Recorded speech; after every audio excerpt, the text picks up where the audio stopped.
Curtis is, that's why I kind of played around with him in spring, because Zeke is a starting tailback and Curtis Samuel has earned the right to get on the field. And so, well before this even took place, the H-back issue, Curtis is going to play, Braxton's going to play, and Noah Brown's going to play.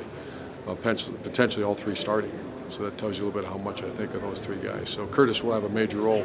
He's still in the learning phase of that position. If Braxton does switch, will he play H and wide receiver or just H? You just don't know. Okay. I'll just know more when we get going. When you take Joey out of the equation here, how big of a loss do you? I mean, how much does that sting for the opener? It depends on Hubbard and Jalen Holmes, Tyquan, and Darius Slade. It's obvious, but when you said Braxton Miller went down, how big of a loss. If JT wasn't very good, it would have been a horrible loss. JT's pretty good, and I think those guys are good. The problem when you look next to Hubbard, Tyquan's played, Jalen, there's playing time. You look next to him, there's not. There's nothing there. So that's the biggest concern. Talent-wise, we're good. Development, that's Larry Johnson. That's what he gets paid to do. You talked about your experience, obviously, coaching wide receivers. What's the most difficult thing for Braxton in this switch? That's good. Someone asked me that earlier. It is a guy in his face. Because if you say go out and run routes, I've seen him do that, and it's a wow. How does he do with a very good player on top of him? And that's the ins and outs of playing the position. So and you can't do much of that in the summer. He's gone out, I guess, and worked with Von Bell a little bit, but we're gonna do that day one. So it's how he handles a guy in his face. Urban, what influence did the NFL have on his decision to come to you with that? You'd have to ask him. I believe that was part of it. I don't think that was the reason. His plan B was a little bit because, what happens if he can't throw like he did?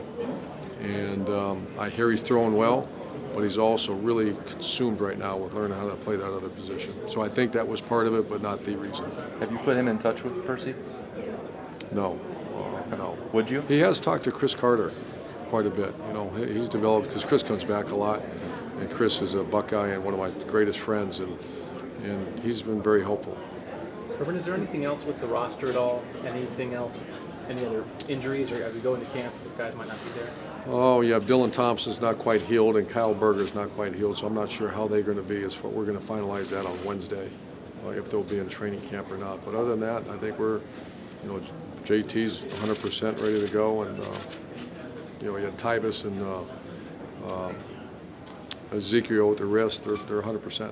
And talking about this competition at quarterback, a second year for JT after getting thrown in as a redshirt freshman, never playing before last year. Cardale's kind of the same situation, but JT was young. How much better do you think JT maybe could be, even than what he was last year? Well, he already is. You can see it. You can see the leadership. JT is, and I didn't know this. For me to say, well, we took him in high school because we knew this, I had no idea. Tom Herman, Trent Dilfer, who worked with him in the Elite 11, I talked to him quite often, and he made a comment to me about his leadership. I was like, this is exactly what we needed. And boy, oh boy, right now he's off the charts. Because I have some leadership meetings throughout the summer, and he's off the charts. How's Cardale in that department? Cardale's much better. Cardale, 2 years ago I said didn't exist, but he's got his own style of leadership. If you notice, people migrate to him. He's got a sense of humor, but he's also a very serious guy when it's time to get down to business, and that's where he's grown up. To say I knew that I didn't know that existed. When I saw, because Wisconsin, he really didn't have that chance. It just happened too fast. Alabama, I saw it, and Oregon, I saw it. Does one of those guys have the edge to be the starter? Not right now. In your eye, when did kind of the thoughts about Braxton moving to wide receiver? When did that start? When did you become aware of that possible idea? I'm going to say a month and a half ago, but on record, I'm not sure the exact date. I want to say a month and a half ago, he said, "Can I talk to you?" And I said, "Sure." And he said, I just plan B, coach. You always talk about plan B, which I do with our players about life after football. And he said, "I want to talk about plan B," and he says, "Shoulder." And I said, "Okay, what are your thoughts?" And he started telling me. And he's been working at punt return. He's been working everything. So it's really, he pushed it. And then we just wanted to make sure that when he says, let's do it, he's prepared to go do it. So probably a month and a half ago, maybe 2 months ago. Is Plan A still in play then? I think so. We haven't talked much about that. He's been focused at wide receiver with me, and then I know that because the quarterback stuff, we're not there. They're doing they're throwing on their own. I'm there when he's doing a lot of the receiver stuff.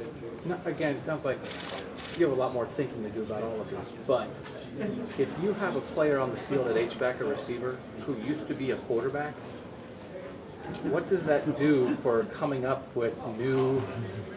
I mean, you know, Evan Spencer threw a pass last year. Jalen Marshall's throwing a pass. What could Braxton Miller do at H-back throwing the It's ball? pretty intriguing, and that's for a guy that sits and doodles all day long like a child. It's pretty exciting. Your doodles must be pretty good right now. I'm not letting you see him either. There were so many rumors about Braxton leaving, and he never. I mean, you always told us he wasn't going anywhere. And his teammates always said that, and he told us about his love for Ohio State. How big of a deal is the chemistry in that room that you talked about with the quarterbacks, those three guys, and how they get along, and making sure that he had no interest in going anywhere? Well, Cardell had the same decision, I guess, to make, and I remember thinking, he's not doing it. Would he really do that? And I believe Tom Herman and the culture right now, and I'd say it's always like that because the culture's, because it's such a fluid, kids are leaving the program, coming into the program. It's not, when you develop a culture in the NFL like the Patriots, it's easier to maintain that because you keep your guys. It's like this in college football. So we have I don't want to say perfect culture, but the last 3 weeks of this season we had the perfect culture. And those kids played because they loved each other. Now, people would say, oh, come on, coach. No, that's what they did. And that was created, first of all, by the team culture, but also Tom Herman did a heck of a job. And I know why they stayed, because they love their teammates and they love Ohio State. As highly as you Two more questions, Percy. folks. Are you surprised Percy? by the reputation he's gotten? SI called him the most hated guy in the locker room in the NFL. Oh, I don't know. You were not aware of that. No. Urban saw nothing like that. Well, I'm not gonna. I love Percy. That's What'd you tell Tim Beck walking into that room? I mean, it's a, Tim Beck. yeah. I mean, I told him a lot of things, but I told him it's not fair to make. He's not making that decision. That's not fair. He's not. You know, he's learning the offense, and he's got a very good football mind, and help. We're going to make that together. Ed Warner's going to be involved in that decision, and coach him as hard as you can. But I don't put that on him. It's not fair. Irving, you've been in this position before where you're coming off the national championship. What's a greater challenge, getting there or maintaining it? Oh, greater challenge is probably I don't know. That's.